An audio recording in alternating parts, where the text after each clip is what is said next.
Coco Gauff and Karolina Muchova have reached their first WTA 1000 finals since Cincinnati last year after both women earned impressive victories at the China Open. Gauff will be looking for her second title of the season and Muchova her second overall career title and first in 5 years. Also, the draw is out for the final WTA 1000 of the season, the Wuhan Open, and there are a few edgy early round matchups. And Novak Djokovic makes his return to the tour in Shanghai and had a battle on his hands with a young rising American. Hey, my name is Christian Bassnight and welcome to Christian's Court, where I cover tennis from all angles. If you haven't yet already, make sure you subscribe and click the notification bell so you are notified whenever I post more Christian's Court reports throughout this ongoing Asian swing. Coco Gauff snapped her semifinal losing streak in one of the best ways possible as she pulled off an incredible 4-6, 6-4, 6-2 comeback win over Paula Badosa.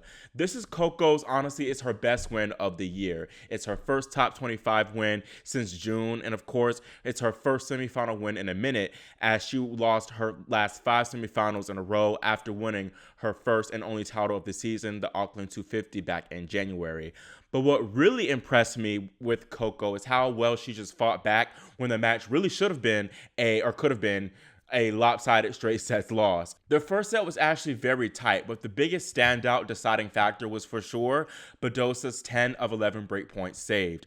Coco also struggled a lot to hold serve, especially for the first set and a half, and a lot of that was due to Gauff's subpar first serve in percentage. Coco's double fault woes did not help her case either. In set number 2, it was actually Coco's turn to save a lot of key break points. It really could have been, honestly speaking, 6-4, 6 love for Badosa, no lie, because Paula had either game or break points in the first 6 games of that second set. The 1-3 game was very crucial for Gauff because she faced 4 break points, but giving full credit to her, she just stepped up and continued going after her ground strokes and her shots, namely that forehand, and it paid off wonderfully. And that to me is huge because it shows that her forehand truly has improved a lot, because a lot of instances previously when Coco tried to be more aggressive on her forehand, especially in tight moments, she shanked. But she has not been shaking that forehand wildly this tournament, which has been, goes to show Matt Daly is a great coach. Like, it's her first tournament with this new coach, Matt Daly,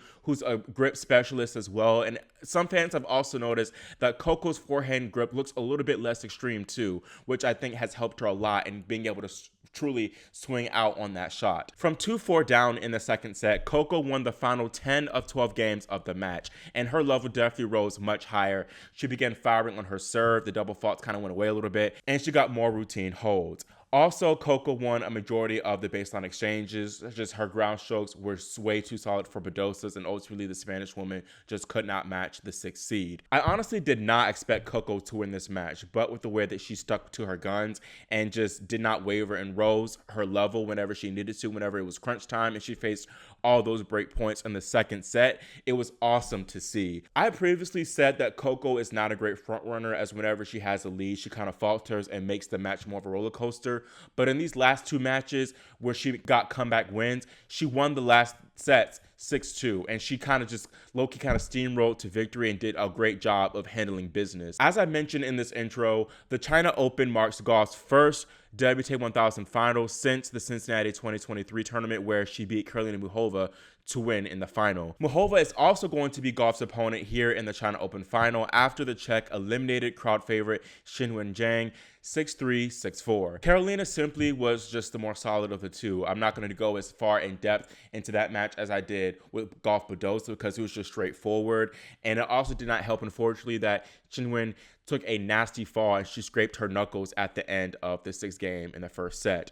The stats just tell the story of the match, to be honest. There were 14 winners to 10 unforced errors for Muchova, while Zhang made 12 more errors than she did winners.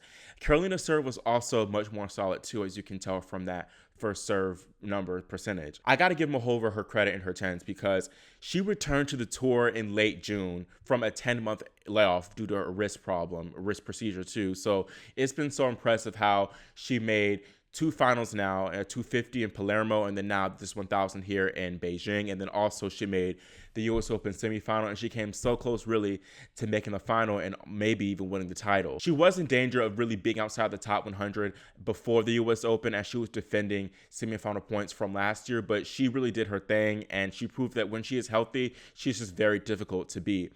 Now, looking ahead to this final between Coco and Karolina, Gauff leads the head-to-head 2-0, and both of their previous matches came in the summer of last year, 2023, where their first meeting was at the Cincinnati Open final, which I mentioned earlier. Coco won that 6-3, 6-4, and then the US Open semifinal, Gauff took that in straight sets as well, 6-4, 7-5. Muchova, she made a good point in one of her interviews after that Zhang win, and saying that both her and Coco are different players compared to now and then. And I think that overall, when you look back to then and now in 2023 and here and now, I think Karolina overall is a better player compared to then. And I think she also wasn't quite 100% physically in that US Open semifinal, as she had her little arm sleeve. And then two, that was her last tournament before she called it quits for 10 months due to that wrist problem. I feel like Coco is arguably a better player now too compared to last year's US Open, at least from the ground for sure. She has the ability to finish points faster with her aggressive playing. The only area where I feel like Coco might have not definitely be as good as her serve, because for sure with her being double fault prone, it's a little bit shaky. But regardless, I overall think Coco is a better player now compared to then as well. I think Karolina is a good matchup for Coco. I don't think that Muchova's slices nor her variety bothers Coco that much, to be honest. And I think that Karolina can really hit the ball, especially on her forehand. However, it just doesn't do enough, that forehand of Muchova's, to overpower Gauff's. I think that the Cincinnati and New York matches showed how Coco has a strong ability really to bring people's level down due to her scrappy tennis, just hustling down a lot of balls and mixing it different spins on the forehand. And I think that Coco's heavier spinny forehand to Muchova's backhand, which isn't as reliable, is a great recipe for success for the American. I think that play will bode well for her against Muchova here in this final as well. And I think that really Gauff should employ a healthy combination of that type of scrappy play as well as her newer aggressive brand of playing. Speaking of aggressive tennis, I think that Muchova needs to be more aggressive herself, especially with her forehand, and also do well to make ventures into the net. I also think an area where Muchova can take advantage of here in this match is the Gauff second serve. Muchova can do a great job of attacking the second serve. She has a great return, and she is not afraid to step up and take opponents' serve on the rise. So I think for sure if she can do that and apply pressure, she can perhaps even get more double faults out of Gauff. As far as the big factors here coming into this final, I think, it's going to be important to remember that Muchova has not won a title since 2019, the Korea Open, which was a lonely 250 title. And she's also 1-5 in finals. Gauff, meanwhile, has a far superior 7-1 record in finals. And I think that Coco really knows how to rise to the occasion and just play great tennis in the final. Her only loss in a final was against Iga at Roland Garros. So low-key, that, you know what I mean? I also think that Coco breaking that little semifinal losing streak will be big for her. She got that monkey off her back, and I think that it'll help her relax even more. I think there's also more riding on this match for Muchova compared to Gauff. Karolina, as I mentioned or alluded to earlier, she's looking for her first title in a minute, and also this would be the biggest title of her career by far. I think the general consensus too is that Muchova has been the better player throughout this tournament overall, as her only set that she lost was to the top seed Aryna Sabalenka, and I think Muchova also has won her last 11 of 12 matches. I do not think for real that Gauff even expected to make it to the finals, so low-key she could be playing very free and playing with house money for real, because you have to remember Gauff has been dealing with quite a few technical things with that serve still. It's not nowhere near 100%. She served a lot of double faults, but it's magnificent that despite all of that, despite sometimes patchy play from the ground as well, she's into her second WTA 1000 final. That's incredible. Now, for my final match prediction, I think I might go with Muchova actually in two tight sets. I'm thinking maybe like a 6-4, 6-4, maybe 6-4, 7-5. I'll do 6-4, 6-4.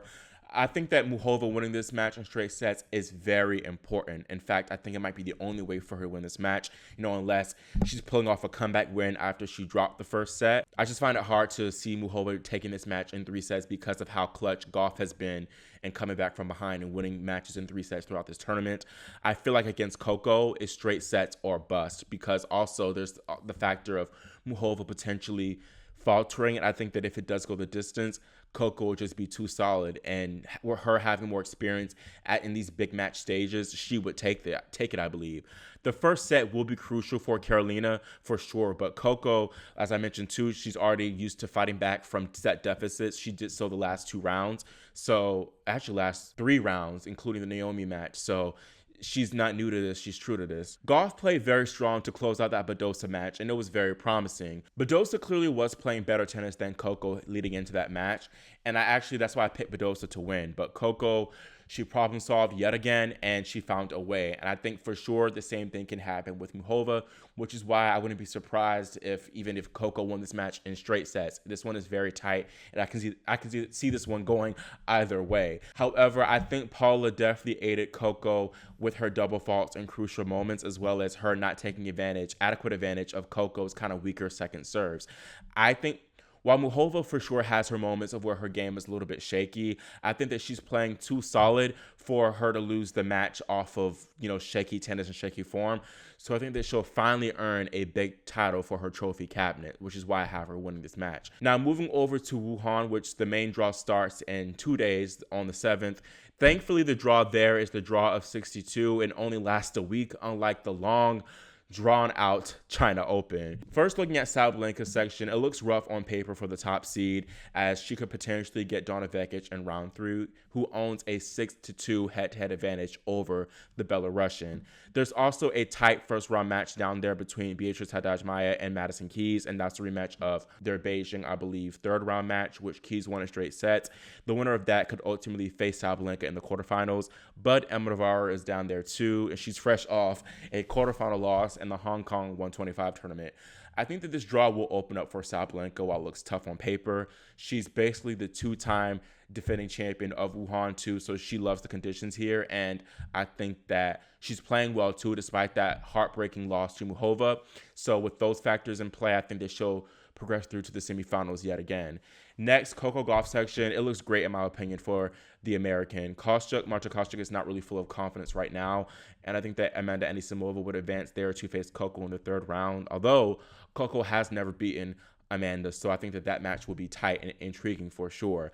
Daria Kasatkina does have a winning head-to-head over Gauff as well, but I think that with the way that Coco is playing right now, she'd beat both her or another Russian, Lyudmila Samsonova, and so thus I'd have Coco progress through to making another semifinal. Jasmine Paolini's section is perhaps the most interesting of them all. It looks tough. Karolina Muchova could play Qinwen Zhang in the round 3, but Muchova would have to get past a lefty in either Diana Schneider or Leila Fernandez in that 2nd round.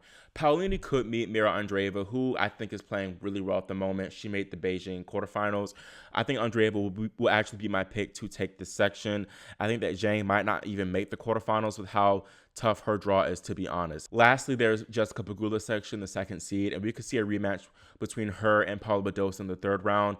Badosa beat her in Beijing, but I could see for sure Jessie getting her look back if they played here yet again. Then there's Barbora Krejcikova up top, who has not done really much of anything since she won Wimbledon. She's guaranteed to have a tough 3rd round in either Sofia Kenin, Ekaterina Alexandrova, Peyton Stearns, or Anna Kalinskaya.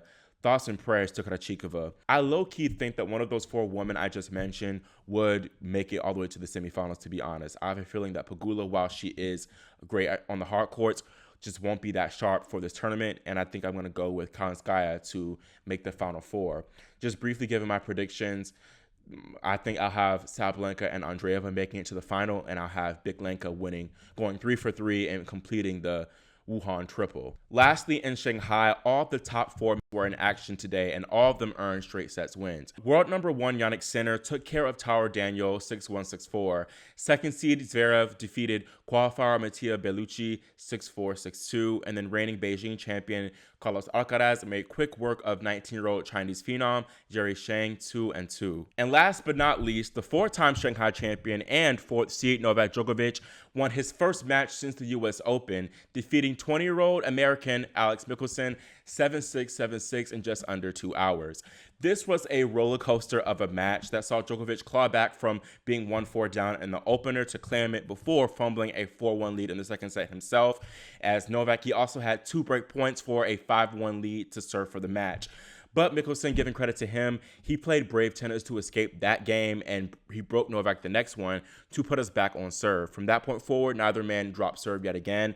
And then we got into the tiebreaker where things got more crazy, as Michelsen, he had 2 set points before Novak saved them both, and then Djokovic on his 3rd match point attempt sealed it. It was definitely not Novak's best tennis for sure. He was rusty, and it makes sense. He hasn't played since the US Open, and he's really low on matches since the summer where he won the Paris Olympics. Now, talking about Michelsen, even though he wasn't able to get a set off Djokovic, this will be a big confidence boost for him, and I think that we're going to continue to see him do great things on the tour in 2025. That is it for my brief Asian Swing recap video, and let me know in the comments who you think will take the final between Coco and Karolina. Also, who are your picks in Wuhan? Do you think that Sabalenka will indeed go 3 for 3 in Wuhan? Again, make sure you all subscribe and click the notification bell so you're notified whenever I do post my Beijing final recap video. Thank you again for your support and for watching. I'll see y'all next time, very soon actually, here on Christian's Court.